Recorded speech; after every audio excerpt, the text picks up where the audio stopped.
Sylvain, comment ça va?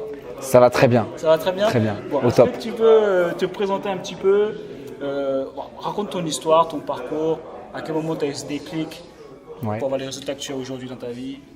Alors aujourd'hui, je suis entrepreneur. Moi, je suis entrepreneur depuis l'âge de 18 ans. Ok. Je suis entrepreneur depuis l'âge de 18 ans. Pourquoi? Parce que j'ai une adolescence un petit peu particulière. Un petit peu particulière. Je suis parti à l'âge de 13 ans de chez moi. Ok, ouais. J'étais sportif de haut niveau.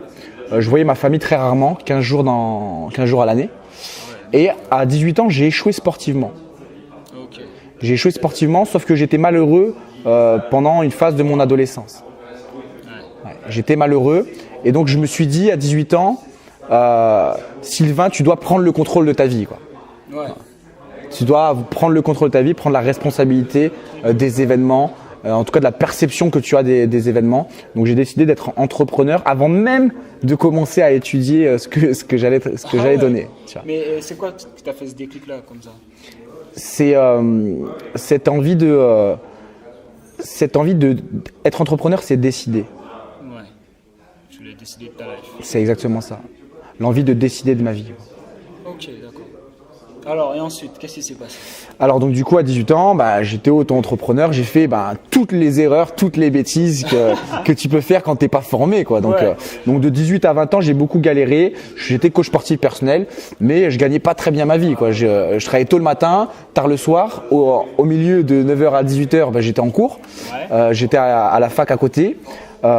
Et en fait, au début, j'étais coach sportif personnel. Je voulais déjà aider les gens, aider les sportifs à s'améliorer parce que moi, en tant que sportif, moi-même, j'avais pas réussi à franchir le cap physiquement pour signer professionnel.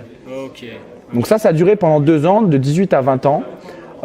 Et si tu veux, ça m'a permis deux choses. Ça m'a permis déjà d'expérimenter le terrain, tu vois. Ça m'a permis d'expérimenter l'entrepreneuriat, Ok. puisque j'étais auto-entrepreneur. J'avais rien, tu vois. Je faisais des cours de coaching sans matériel, etc.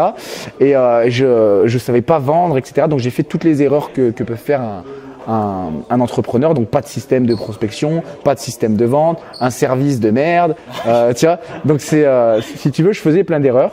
Et ensuite, à l'âge de 20 ans, on m'a demandé d'enseigner.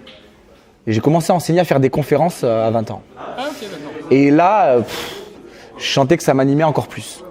Ça m'animait encore plus. Et j'ai franchi un cap dans mes compétences. Et donc là, je me suis dit, je dois créer un club de coaching. D'accord. Dans tes compétences au niveau Au niveau technique, en termes de coach, sportif. en termes de coach sportif. Et aussi par rapport à ma situation personnelle, j'ai dans mon environnement des personnes qui ont souffert de problèmes cardio-respiratoires. Et je me suis dit, je dois plus aider que les sportifs de haut niveau, mais je dois aider beaucoup plus de monde. Ok. Donc j'ai créé un club de coaching qui est à Saint-Étienne et qui s'appelle BRC Coaching Performance. Ok, d'accord. Ça te dérange de parler de tes chiffres ou pas? De combien tu factures? Ouais, tout non, ça? non, justement, je peux. Merci. Aucun souci. Ok, super. Et donc à partir du moment où tu as créé ta salle de sport, comment tu as fait pour avoir ce résultat de ouf? Parce que Ouais. Si tu veux, aujourd'hui, il faut savoir une chose, c'est qu'une salle de sport, c'est entre 30 € et 60 €. ouais. D'accord. Mais sauf qu'une salle de sport, j'ai fait une étude sociologique. Moi, tu me connais, je suis un éternel étudiant rationnel, etc.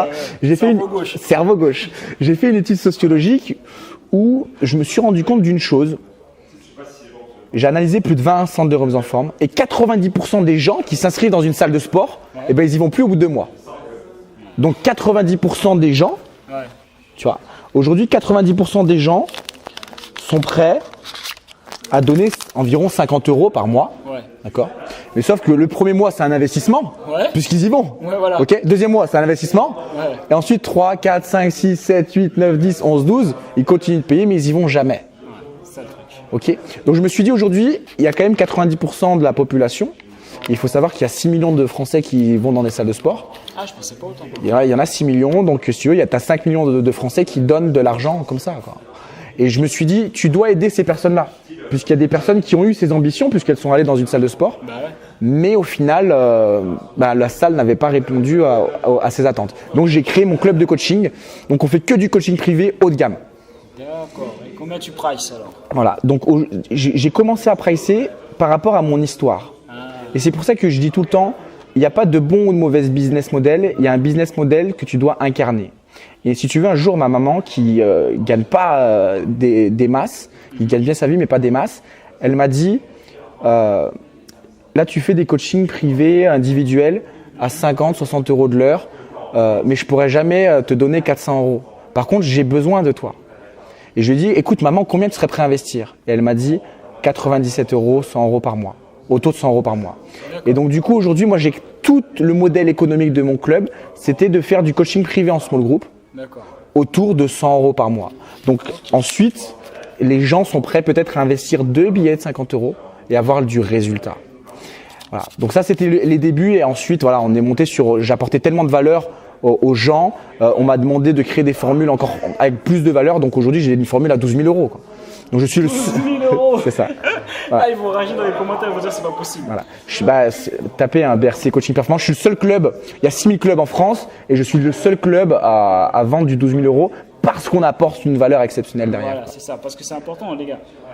Ok, ils pricent 12 000 euros, mais c'est parce que derrière, ils donnent un résultat, un accompagnement qui est ouf, quoi. Qui est peut-être 10 fois la valeur du coaching. Voilà, c'est exactement ça. Tu vois, on en a déjà discuté pendant ces jours ici. Il y a 3 ingénieurs de performance sportive dans le milieu du coaching en France. Bah, les 3, ils sont dans mon club, quoi.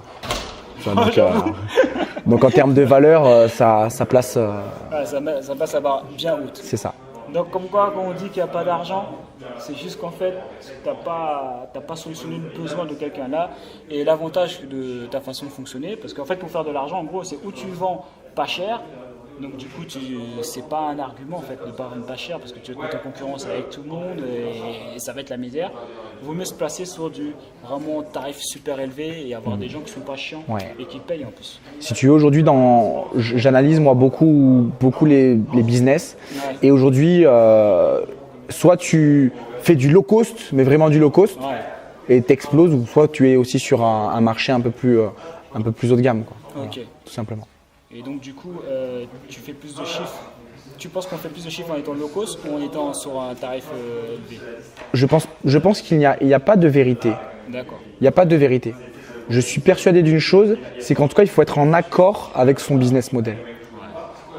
La personne si tu veux aujourd'hui, moi, une personne qui veut accéder à une salle de sport, pas faire de cours, juste accéder et qui cherche peut-être pas de résultats. Je lui dis, moi je connais une centaine de dirigeants de clubs de fitness, je leur donne des numéros de certains de mes confrères. Ce sont mes amis. On fait des choses qui sont différentes. Si tu veux aujourd'hui, c'est pas je suis meilleur que lui, c'est que c'est différent.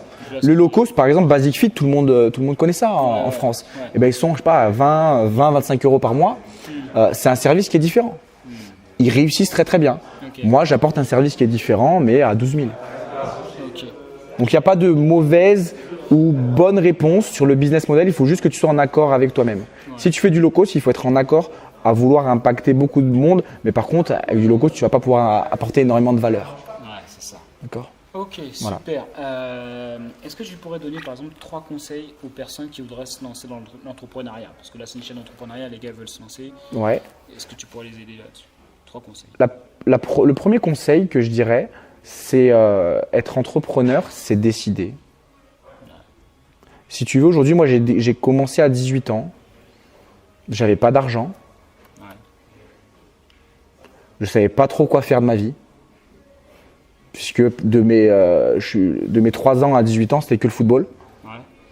J'avais pas de diplôme. Ah ouais. Parce qu'à 18 ans, j'ai eu le bac, ric-rac. Et j'ai juste décidé de passer à l'action, de faire une première action. Et aujourd'hui, quand tu commences dans l'entrepreneuriat, tu as des statuts, par exemple, d'auto-entrepreneur. Et ça te prend 10 minutes sur Internet. Tu veux être entrepreneur, ça te prend 10 minutes, par exemple, sur Internet. Donc toi, si là, dans cette vidéo, on a des personnes qui souhaitent être entrepreneurs, il ne faut pas se raconter l'histoire, c'est trop difficile, il faut remplir des papiers, etc. Ça, c'est des bullshit, comme on dit. C'est une histoire qu'on se raconte, c'est de la merde. Mais aujourd'hui, c'est simplement se dire, je décide de faire une action et de commencer. Ça, c'est le premier conseil. Deuxième conseil, c'est avoir confiance. Et troisième conseil, c'est OK, tu veux être entrepreneur, mais qu'est-ce que tu veux mettre sur la table? Qu'est-ce que tu veux apporter aux gens, quoi?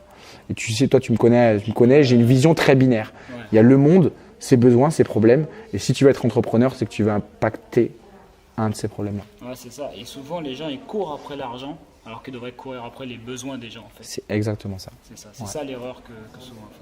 En tout cas, merci mec. T'as donné du lourd là, frère. Ah, merci. Franchement, ça fait plaisir. Merci à toi. d'être venu sur la chaîne. Pas de souci. Vraiment une histoire inspirante. Et c'est pour ça aussi que je fais des interviews, c'est pouvoir partager des histoires inspirantes, différentes personnes, pour que vous puissiez voir que voilà, c'est possible. Il est comme toi et moi, d'accord, et il va aux toilettes. Hein. T'as compris ce que je veux dire. Donc franchement, n'hésite pas. Et on reste déterminé.